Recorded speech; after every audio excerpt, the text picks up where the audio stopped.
भारत की पहली महिला राज्यपाल श्रीमती सरोजनी नायडू 13 फरवरी 1879 को हैदराबाद में भारत के प्रसिद्ध वैज्ञानिक डॉक्टर अघोरनाथ चट्टोपाध्याय की यहां जन्मी सरोजनी में मां वरद सुंदरी की साहित्यिक रुचि, पिता की कुशाग्र बुद्धि तथा स्वाभिमान की भावनाओं का सम्मिश्रण था। श्रीमती सरोजनी नायडू को ही भारत की पहली महिला राज्यपाल तथा पहली भारतीय महिला कांग्रेस अध्यक्ष होने का गौरव प्राप्त था। उनकी प्रतिभा बहुमुखी थी, जिसमें वीर नारी का ओज, गृहिणी की सादगी, कवयित्री की कोमलता तथा सरसता, नेत्री की संगठन क्षमता, वक्ता की प्रभावशीलता, सैनिक सी तत्परता और प्रशासक की कुशलता थी। इतना कर्मठ और संघर्षमय रूखा राजनीतिक जीवन होने पर भी इनके हृदय की हरितिमा कभी नहीं मुरझाई थी। बाल्यकाल से ही सरोजनी विलक्षण बुद्धि की थी। उनके पिता हैदराबाद में निजाम कॉलेज से जुड़े स्त्री शिक्षा के हिमायती थे। उनकी बेटी ने उनका कथन सर्वथा सार्थक किया और उन्होंने अपनी मधुर वाणी द्वारा गांधी जी के संदेश को भारत के कोने कोने में गुंजायमान किया। तत्कालीन भारतीय समाज संकीर्णताओं से भरा था, पर उनके पिता ने अपनी पुत्री को किन्हीं सीमाओं से बांधना स्वीकार नहीं किया। बालिका सरोजनी ने जब विज्ञान व गणित के स्थान पर कविता के प्रति अपना रुझान प्रदर्शित किया, तो पिता ने उनके जन्मजात गुणों के विकास की ओर प्रोत्साहित किया। 12 वर्ष की अवस्था में सरोजनी ने मद्रास यूनिवर्सिटी से मैट्रिक उत्तीर्ण किया। 13 वर्ष की अवस्था में इन्होंने 1300 पंक्तियों की कविता The Lady of the Lake लिखकर अपने अभिभावकों को चकित कर दिया।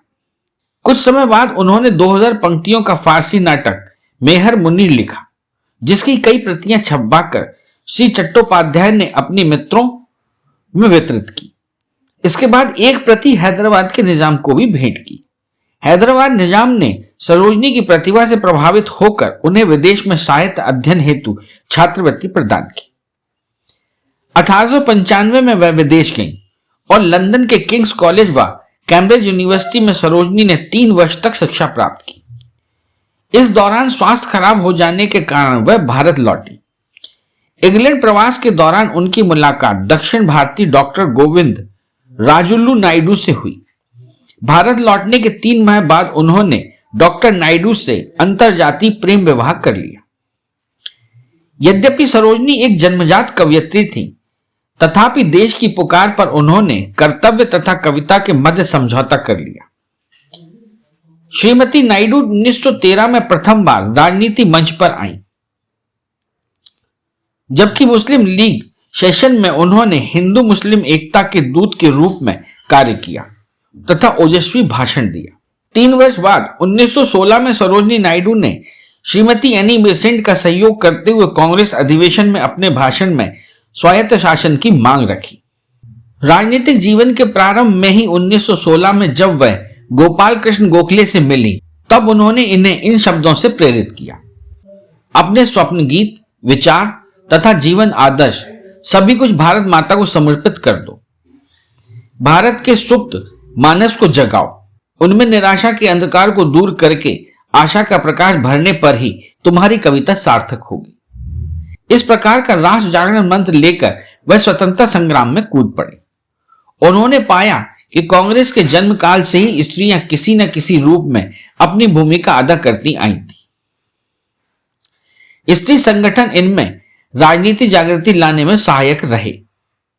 1910 में सरला देवी चौधरानी द्वारा कलकत्ता में स्थापित भारत महामंडल, 1917 में मार्गरेट कंजिस द्वारा स्थापित भारतीय महिला संगठन, श्रीमती एनी बेसेंट द्वारा स्थापित महिला होम रूल्स लीग एवं 1918 में लेडी टाटा द्वारा स्थापित बॉम्बे प्रेसिडेंसी वुमेन एसोसिएशन तथा महिला यूनिवर्सिटी, जिसे कर्वे द्वारा स्थापित किया गया था, ने प्रबुद्ध स्त्री वर्ग में जागृति उत्पन्न की। 1917 में एनी बेसेंट कांग्रेस की प्रथम महिला अध्यक्ष बनी। उनकी अध्यक्षता में कांग्रेस ने एक प्रस्ताव पारित कर मांग की कि स्त्रियों को भी पुरुषों के समान मताधिकार दिया जाए और इस बात का परीक्षण किया जाए कि स्थानीय शासन तथा शिक्षा जैसे क्षेत्रों से संबंधित निर्वाचित निकायों में महिलाएं किस क्षमता से कार्य कर सकती है। इन सब स्त्री प्रगति कार्यों से अत्यंत प्रभावित होकर श्रीमती नायडू ने 18 सितंबर 1917 को कुछ प्रमुख महिलाओं doctor Muthu Lakshmi Reddy, Dhanvanti Rama Rau, Kamala Devi Chattopadhyay, Lady Sadashiv Iyer, Shrimati Srirangamma, Shrimati Chandrasekhar Iyer, Shrimati Dalvi, Shrimati Hirabai Tata, Begum Hasrat Mohani, Shrimati Guruswami Chetty, Shrimati Annie Besant, Shrimati Margaret Cousins, Shrimati Lazarus, Rani Rajwade, miss Jinarajadasa के प्रतिनिधि मंडल का नेतृत्व कर श्री मॉन्टेग्यू व वाइसराय लॉर्ड चेम्सफोर्ड से मुलाकात कर भारतीय स्त्रियों को मताधिकार देने की जोरदार मांग की। 1919 में मॉन्टेग्यू चेम्सफोर्ड सुधार की घोषणा में स्त्रियों को किसी भी प्रकार के अधिकार देना स्वीकार नहीं किया गया, पर साथ ही भारतीय परिस्थिति को समझने के लिए साउथ बरो मताधिकार समिति नियुक्त की गई। इस समिति के सम्मुख 800 स्त्रियों के हस्ताक्षर युक्त आवेदन पत्र प्रस्तुत किए गए, जिसमें स्त्रियों के मताधिकार की मांग पुनः प्रस्तुत की गई।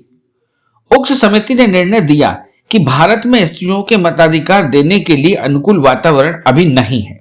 प्रतिक्रिया स्वरूप 1919 में इंग्लैंड की पार्लियामेंट की समिति के सामने श्रीमती सरोजनी नायडू, श्रीमती बेसेंट तथा श्रीमती हीराबाई टाटा के प्रतिनिधि मंडल ने अपनी मांग को पुनः दोहराया। साथ ही इसके समर्थन में बंबई में महिलाओं की विराट सभा आयोजित हुई। स्त्री मताधिकार की मांग करते हुए इंग्लैंड के 11 प्रसिद्ध नेताओं को ताड़ दिए गए। इन सभी प्रयत्नों का परिणाम यह हुआ कि 1921 में मतदान द्वारा चुनी जाने वाली विधानसभाओं में स्त्रियों को भी मताधिकार देने के बारे में सरकार ने अपनी मंजूरी दी। मद्रास विधानसभा में 1921 में, 1923 में संयुक्त प्रांत, 1925 में बंगाल, 1926 में पंजाब, 1927 में मध्य प्रांत व 1929 में बिहार विधानसभा के नवनिर्वाचित सदस्यों ने स्त्रियों के मताधिकार को स्वीकार किया। इस प्रकार भारत के इतिहास में पहली बार स्त्रियों को राजनीति में सक्रिय हिस्सा लेने का मताधिकार प्राप्त हुआ। 1918 में सरोजनी नायडू की मुलाकात गांधी जी से हुई। 1919 में जब गांधी जी ने सत्याग्रह आंदोलन को प्रारंभ किया तो सत्याग्रही बनने की शपथ लेने वालों में श्रीमती नायडू भी थी।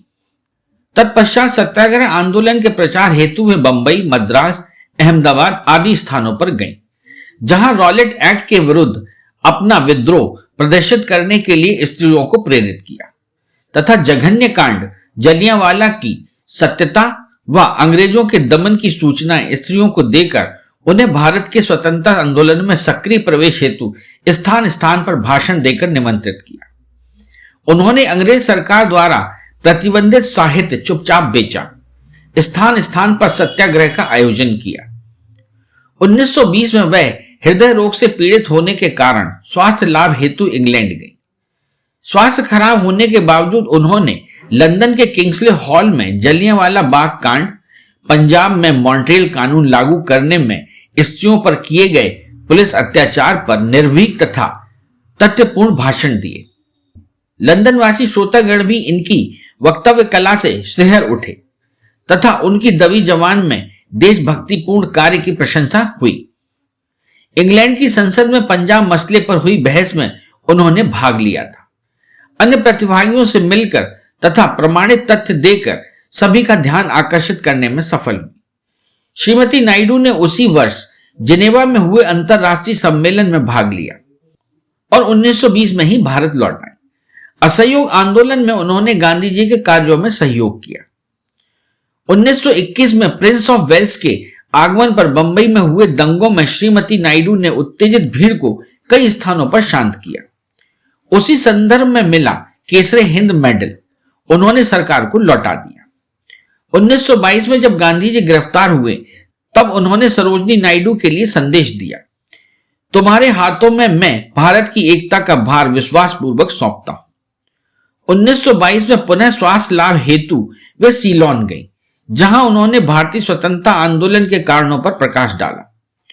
1924 में वे भारतीयों की दुर्दशा का सर्वेक्षण करने के लिए दक्षिण अफ्रीका गई, जहां उन्होंने ईस्ट अफ्रीकन कांग्रेस की अध्यक्षता कर उन्हें सरकार से अपने अधिकारों की मांग को मनवाने के लिए संघर्ष हेतु प्रेरित किया।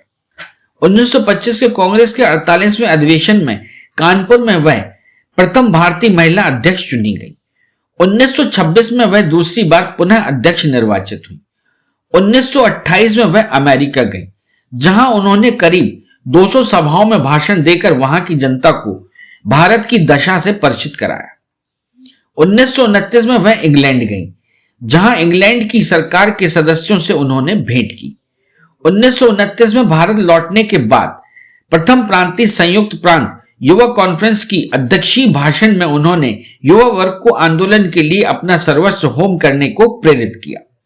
नमक कानून तोड़ने के जुर्म में 21 मई 1930 को गिरफ्तार कर ली गई तथा 5 मार्च 1931 को गांधी इरविन समझौते के तहत उन्हें छोड़ दिया गया। 1931 में हुए द्वितीय गोलमेज सम्मेलन में भाग लेने वह गांधी जी तथा मालवीय के साथ महिला प्रतिनिधि के रूप में लंदन गई। गांधी जी के गिरफ्तार होने के बाद उन्होंने भारतीय राष्ट्रीय कांग्रेस के कार्यवाहक अध्यक्ष के रूप में आंदोलन की गतिविधियों को सक्रिय रूप से चलाया तथा वे 20 मई 1932 को गिरफ्तार कर ली गई। स्वास्थ्य खराब होने के कारण 1 वर्ष बाद ही जेल से उन्हें छोड़ दिया गया। स्वतंत्रता आंदोलन की गतिविधियों को गांधी जी के द्वारा रचनात्मक कार्यों का प्रवर्तन किए जाने पर उन्होंने कस्तूरबा गांधी ट्रस्ट तथा अन्य ग्रामीण जन जागृति कार्यों में सेवा कार्य किया। 8 अगस्त 1942 को वह गिरफ्तार कर ली गई तथा आगा खां महल में कारावास में अन्य प्रमुख नेताओं के साथ रखी गई। 1942 में उपवास रखने के कारण गांधी जी का स्वास्थ्य अत्यंत चिंताजनक हो गया। गांधी जी की अत्यंत प्रिय शिष्या सरोजिनी नायडू ने दिन रात लगकर उनकी सेवा की। इसके बाद गांधी जी का स्वास्थ्य ठीक हो गया, पर सरोजिनी, जो कि हृदय रोग से पहले से ही ग्रसित थी, अधिक बीमार पड़ गई।